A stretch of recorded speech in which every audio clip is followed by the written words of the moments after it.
Үндэсний бүтээн байгуулалтын дээд шагнал төрийн гэрээгээ шагналыг ерөнхийлөгчийн тамгын газар, шинжилгээ ухааны акт 8, Монголын үндэсний худалдаа аж үйлдвэрийн танхим, үндэсний хөгжлийн хүрээлэн, үндэсний бүтээмжийн төв, өрсөлдөх чадварын төв, нийслэлийн засаг даргын тамгын газараас хамтран байгуулсан ажлын хэсэг шалгууруулах харуулжээ. Үндэсний бүтээн байгуулалтын дээд шагнал төрийн гэрээгээ шагналд аймаг нийслэлийн иргэдийн төлөөлөгчдийн хурал, засаг даргын тамгын газар орон нутагта тухайн жилд бий болсон бүтээн байгуулалтыг төрийн яамд салбартаа тухайн жилд бий болсон бүтээн байгуулалтыг иргэд төрийн бус байгууллагууд дэмжиж буй бүтээн байгуулалтыг нэр дэвшүүлэх хэрэгтэй бөгөөд холбогдох бичиг баримтыг ерөнхийлөгчийн тамгын газарт 1-р сарын 25-ны өдрийн дотор ирүүлж байхаар тогтжээ. Уг шагналыг олгох тухай Монгол Улсын ерөнхийлөгчийн зарилгын бичвэр бүхий цомыг сар шинийн баярыг тохиолдуулан Монгол Улсын ерөнхийлөгч зарлиг гарган төрийн ёслол хүндэтгэлийн өргөнд гардуулах юм байна. Дорнод аймгийн Ардчилсан намын хорооны хэсэг гишүүд Ардчилсан намын байранд суул зарлаад 2 онож байгаажээ. Тэд аймгийнхаа Ардчилсан намын хорооны дарга цэрэн чимгээг огцруулахыг хүсэж суул зарласан юм байна. Эдийн засгийн байнгын орооны өчигдрийн хуралдаанаар хөрөнгөний албан татварын тухай хуулийн төслийн анхны хэлэлцүүлгийг хийлээ.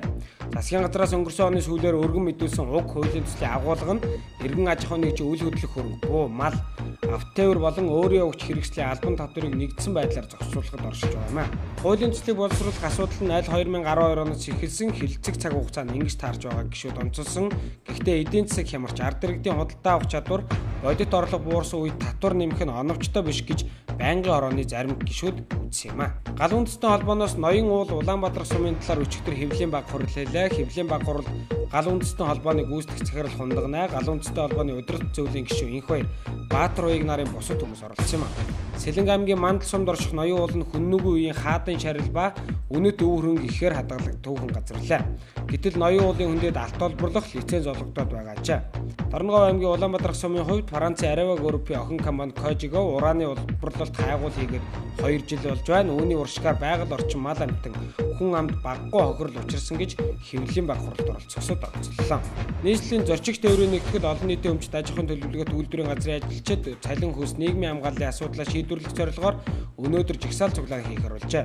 Шалтгаан нь тэдний хамтын гэрээнд зааснаар тэтгэврт гарахад олгодог тэтгэмжийг нийслэлийн төсвөөс хассантай холбоотой юм байна. Үндэсний Суперлигийн 1-р тойргийн сүүлийн 2 тоглолт өнгөрөгч даваа гарагт спортын төвөрт болсон билээ. Тэгвэл лигийн 2-р тойргийн тоглолтууд энэ лав гарагт эхэлсэн. Одоогоор лигийг Төв аймаг Ургац, Их хөргөө 10-тууд, Увс Эрдэнэ Дэрлэнг, Рикс зэрэг багууд тэргүүлж байна.